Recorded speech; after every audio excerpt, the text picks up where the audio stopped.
అందరికీ నమస్కారం. మన ఛానల్కి స్వాగతం. ఈరోజు టాపిక్ ఏటీఎంస్ ఇంటర్నెట్లో జరిగేటువంటి ఫ్రాడ్స్. అది ఎంతవరకు పెరిగిందంటే కొన్ని వేల కోట్లు, గత 10 ఏళ్లలో 5059 కోట్ల ఫ్రాడ్ జరిగింది. మరి ఎక్కడి నుంచి జరుగుతుంది ఈ ఫ్రాడ్? ఎలా జరుగుతుంది? మరి ఇంత సెక్యూరిటీ సిస్టమ్స్ ఉన్నాయి కదా, ఎంతో సెక్యూరిటీ. మన అకౌంట్లోంచి డబ్బులు తీసుకోవాలంటే బ్యాంకుకి వెళ్ళి చాలా గందరగోళం కింద పరిస్థితి ఉంటుంది. మరి అటువంటిప్పుడు ఇలాంటి పరిస్థితి ఎలా ఏర్పడింది, ఎందుకు ఏర్పడింది? అయితే దీని మీద చాలా రకాలైనటువంటి ఎంక్వైరీలు చేశారు, చాలా రకాలైనటువంటి నిజాలను తెలుసుకునేటువంటి ప్రయత్నాలు చేసినప్పుడు అనేక ఆసక్తికరమైన విషయాలు బయటపడ్డాయి. ఇప్పుడు ఏటీఎంస్, ఏదైతే ఇంటర్నెట్ బ్యాంకింగ్ ఉంటుందో, క్రెడిట్ కార్డ్స్ ఉంటాయో, వీటి వల్ల అంటే ఈ వ్యవహారాలన్నీ నడుస్తున్నాయి.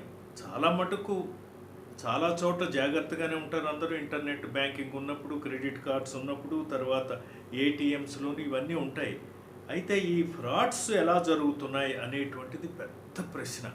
ఫ్రాడ్స్ జరిగాయి అనేటువంటిది మటుకు నిజం. ఎందుకంటే గత 10 ఏళ్లలో 3 లక్షలకు పైగా కంప్లైంట్స్ ఉన్నాయి ఈ ఫ్రాడ్స్ మీద. గత 10 ఏళ్లలో 3 లక్షలకు పైగా కంప్లైంట్స్. దాని విలువ 5059 కోట్లు. మామూలు విషయం కాదు ఇది. ఎలా జరుగుతోంది ఫ్రాడ్, ఎలా జరుగుతుంది అన్నది ఆ జరిగిన తర్వాత కొంత తెలుస్తుంది, జరగకముందు తెలియదంటున్నారు. మరి ఇంత సెక్యూరిటీ సిస్టమ్స్ ఏమైపోయాయి అనేటువంటిది ఒక చాలా ఆలోచించాల్సినటువంటి, చర్చించాల్సినటువంటి అంశం. 2012-13లో 793 కేసులు వచ్చాయి, ఈ ఫ్రాడ్ కేసులు, నెంబర్ ఆఫ్ ఫ్రాడ్ కేసు. అప్పట్లో ఎంత అంటే 23,87,000. అది లాస్ అయింది. అంటే 23 అంటే కోట్లు 87 లక్షలు. 23 కోట్ల 87 లక్షలు దోపిడీకి గురైతే మరి ఎంత రికవర్ చేశారు అంటే ఆ సంవత్సరంలో బాగానే రికవర్ చేశారు. ఎంతవరకు చేశారంటే 20,60,00,000 వరకు రికవర్ చేశారు. ఆ తర్వాత ఏమైపోయిందంటే రికవరీ కంటే లాస్ ఎక్కువైపోయింది. ఈ రికవరీ రేట్ అనేటువంటిది బాగా తగ్గిపోయి ఇప్పటికి ఏం చేస్తున్నారంటే 10 ఏళ్లలో ఏదైతే రికవరీ ఫ్రాడ్ జరిగిన తర్వాత రికవరీ జరిగిందో అది 172 కోట్లే. ఫ్రాడ్ జరిగింది 5,059 కోట్లు అయితే రికవరీ వచ్చింది ఒక్క 172 కోట్లు మాత్రమే రికవర్ అయ్యింది. దీనికి అనేక కారణాలు చెప్తూ ఉంటారు. దీనికి ఏంటంటే ఇప్పుడు సిటీ బేస్డ్ యూత్ ఇలాగా ఎవరైతే ఉంటారో వీళ్ళందరూ కూడా దీని మీద చాలా అధ్యయనం చేశారు. ఎందుకు ఈ ఫ్రాడ్స్ జరుగుతున్నాయి, ఎలా జరుగుతున్నాయి, మరి దీంట్లో మరి ఎవరైతే ఏ సోర్స్ నుంచి అయితే వెళ్తున్నాయో వాళ్ళకి తెలియకుండా, లేకపోతే వాళ్ళ సమాచారం లేకుండా వాళ్ళ కనుగప్పి చేయగల సమర్థత ఉందా బయట వాళ్ళకి? అంటే నేరస్తులు రకరకాలుగా ఉన్నారు. శతకోటి దరిద్రాలకు అనంతకోటి ఉపాయాలని చాలా ఉపాయాలు కనిపెడుతున్నారు. ఒక చోట కట్టడి చేస్తే మరో చోట వాళ్ళు దోపిడీ చేసే పరిస్థితికి వస్తున్నారు. ఈ ఫ్రాడ్స్ కనుక ఇలాగ జరిగిపోతే, ఇలా పెరిగిపోతే, ఇప్పుడు 2021-22లో అంటే లాస్ట్ ఇయర్ 65,893 కేసులు నమోదయ్యాయి. ఫ్రాడ్ కేసు అంటే క్రెడిట్ కార్డులో ఫ్రాడ్ అయిపోవటం, ఇంటర్నెట్ బ్యాంకింగ్లో ఫ్రాడ్ అయిపోవటం, ఏటీఎంలో ఫ్రాడ్ అయిపోవటం. ఇలాగా చూసినట్లయితే అంటే సుమారు 66,000 కేసులు ఉన్నాయంటే మన దేశంలో, భారతదేశంలో చాలా శోచనీయమైన విషయం ఇది. అంటే 2021-22లో 116 కోట్ల వరకు ఫ్రాడ్స్ జరిగాయి. ఎందుకు జరుగుతున్నాయి, ఎవరు చేస్తున్నారు, ఎక్కడ ఇదంతా జరుగుతోంది అంటే వివరాలన్నీ ఇస్తున్నారు. ఇంత ఫ్రాడ్ జరిగింది ఈ సంవత్సరంలో, ఇంత జరిగింది ఈ సంవత్సరంలో, ఇన్ని కేసులు నమోదయ్యాయి, ఈ సంవత్సరంలో ఇంత వర్త్ ఆఫ్ ఇది ఫ్రాడ్కి గురైంది అమౌంటు, ఇంత రికవర్ చేసామని ఫిగర్లు ఇస్తున్నారు. కానీ వాళ్ళు ఇచ్చే ఫిగర్స్కి, రికవరీ ఫిగర్స్కి, దోపిడీకి గురైన అంటే ఫ్రాడ్కి గురైన అమౌంట్కి ఎక్కడ పొంతం లేదు. అది వేలల్లో ఉంటే ఇది కనీసం 200 అంటే 2 ఫిగర్ దాటలేదు. 179 కోట్లే రికవర్ చేశారు 5,059 కోట్లకి. ఇది ఎలా అయిందంటే సమాజం మీద మనకి ఎంత దారుణమైన పరిస్థితి అంటే ఏమవుతుందో రేపు. ఇప్పుడు ఇలా రికవరీ లేదు, ఇలా పోయింది పోయినట్టే. పోయినవాడు ఎంత బాధపడతాడో, ఎంత కష్టపడి సంపాదించుకుంటారు.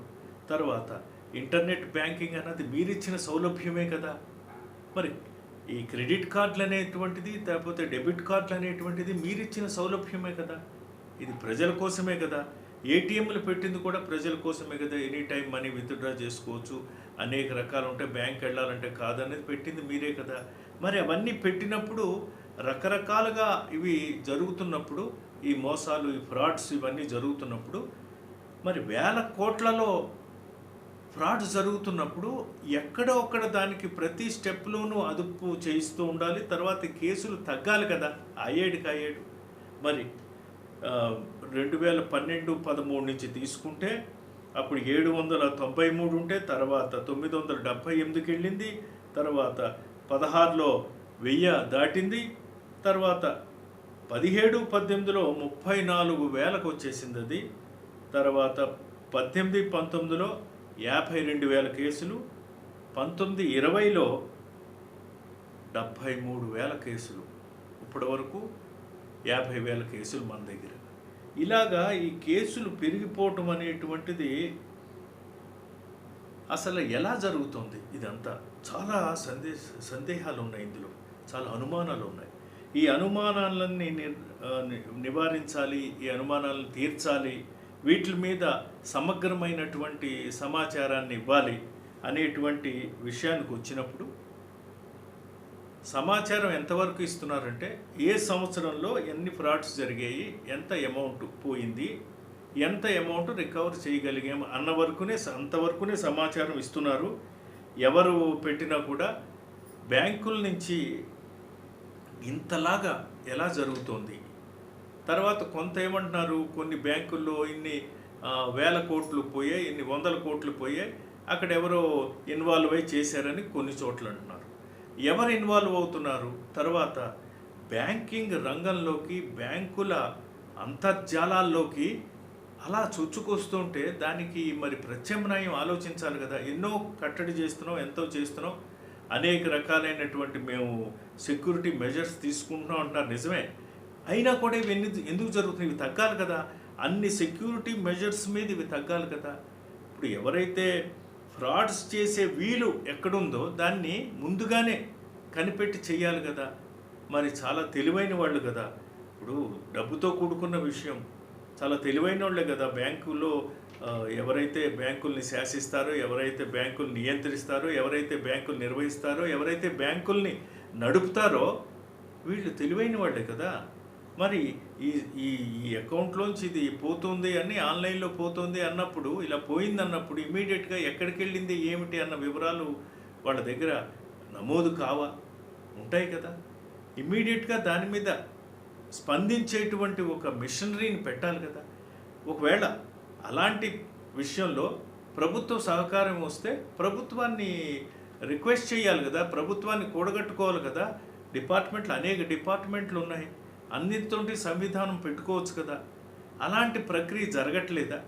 అంటే అక్కడ ఉండేటువంటి పని ఒత్తిడి వల్ల ఇలాంటి సెక్యూరిటీ మెజర్స్ వాళ్ళు ఆలోచించట్లేదా? ఇవన్నీ చాలా సందేశాలు ఉన్నాయి. ఎలాంటి సందేశాలు మనకి అక్కడి నుంచి వస్తున్నాయంటే బ్యాంకుల నుంచి, మీ డబ్బు పోతే మేమేం చేయగలం, మీరు చూసుకుని చేయాల్సింది, లేకపోతే ఇలాంటి సందేశాలు ఇస్తున్నారు వాళ్ళు. ఏదో మీరు జాగ్రత్త పడండి, మీరు ఒక సందేశం వస్తుంది, ఇంకోటి ఏదో ఇది కాదంటారు, ఇంకోటి కాదు, ఇదంతా సరే. మరి మన సందేహాల మాట ఏమిటి? మన సందేహం ఏమిటి అంటే, మరి మీరు ఇంత ఫ్రాడ్ జరిగినప్పుడు, ఇంత రికవరీ చేసినప్పుడు ఎవరిని పట్టుకున్నారు, ఎక్కడి నుంచి రికవర్ చేశారు, వాళ్ళు ఎవరు, వాళ్ళని ఎవరైనా శిక్షించి వాళ్ళని ఎవరైనా జైలుకు పంపించారా, కఠినమైన శిక్షలు వాళ్ళ మీద తీసుకున్నారా, ఇలాంటివి అడిగినప్పుడు అక్కడి నుంచి సమాధానాలు ఉండవు. ఎవరిని మీరు పట్టుకున్నారు, మరి ఎవరిని శిక్షించారు, ఎవరు దీనికి కారకులు, అవి కూడా తెలియాలి కదా. మీరు ఈ సంవత్సరంలో ఇన్ని ఫ్రాడ్స్ జరిగాయి, ఇన్ని వందలు, ఈ సంవత్సరంలో ఇన్ని వేలు ఫ్రాడ్స్ జరిగాయి, ఈ సంవత్సరంలో ఇన్ని కోట్లు ఫ్రాడ్లో పోయింది, మేము ఇంతే రికవర్ చేయగలిగామని చెప్తున్నారు. రికవర్ ఏంటి?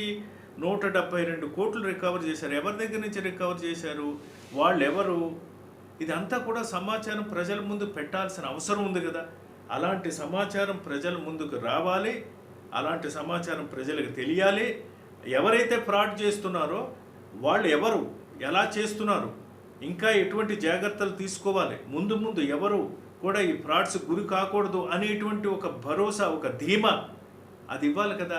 ఏదో సందేశాలు ఫోనుల్లో ఇచ్చేసి మీరు జాగ్రత్తగా ఉండండి అది కాదు కదా. మీ దగ్గర నుంచి ఎటువంటి సెక్యూరిటీ టైట్గా ఉంది అన్నది కూడా ఆలోచించి మరి రికవరీ చేసినప్పుడు ఎవరి దగ్గర నుంచి రికవర్ చేశారు, వాళ్ళు ఎవరు, వాళ్ళకి మిగతా వాళ్ళకి ఉన్న లింకులు ఏమిటి అని వాళ్ళని కఠినంగా శిక్షించి మరి వాళ్ళని కోర్టుల్లో నుంచోబెట్టి, ఇది ఆర్థికపరమైన నేరాలు కదా, ఇది దోపిడీ కదా, వాళ్ళకి మరి జైలు శిక్షలు, ఎంతమంది జైలుకి పోయారు, ఎంతమందిని పట్టుకున్నారు, ఏమైంది, ఈ వివరాలు మట్టుకు లేవు. అయితే ఒక వినతి, ఇందులో ఈ ఫ్రాడ్స్లో, ఇన్ని కోట్ల ఫ్రాడ్స్లో చాలా శాతం నష్టపోయేది middle class people, lower middle class people.